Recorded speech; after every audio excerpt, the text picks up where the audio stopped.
C'est un des labels touristiques préférés des Français. Les Gîtes de France fêtent cette année leurs 60 ans.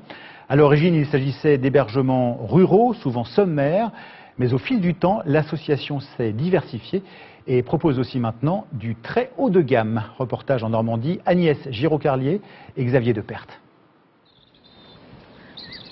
Au cœur de la campagne normande, nichée dans un écrin de verdure, cette demeure d'exception est un gîte de France.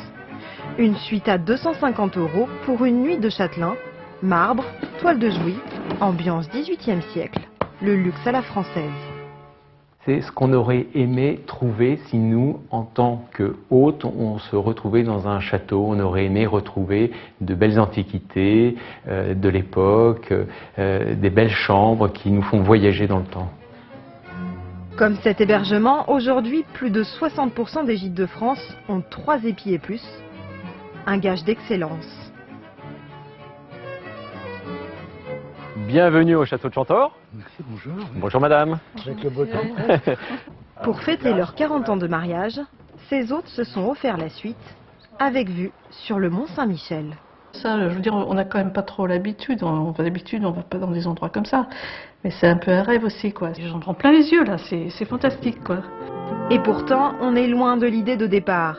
Dans les années 50, les campagnes se désertifient, s'appauvrissent. Alors, il faut inciter les citadins à passer leurs vacances au vert. Ils dormiront chez l'habitant. Gîte de France est né. L'association des gîtes ruraux peut répondre à vos désirs. Ces gîtes existent dans toute la France et leur location en basse saison n'excède pas 160 francs la semaine.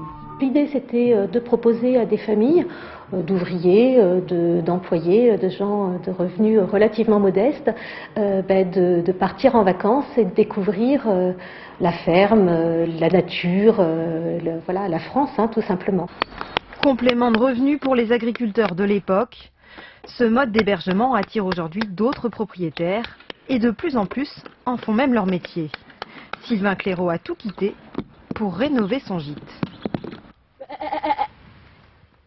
J'étais professeur de menuiserie en fait, et puis donc ça fait maintenant 2 ans que j'ai quitté l'éducation nationale. Je pense que maintenant, oui, je vais passer l'essentiel de mon temps dans la restauration de ce genre de bâti.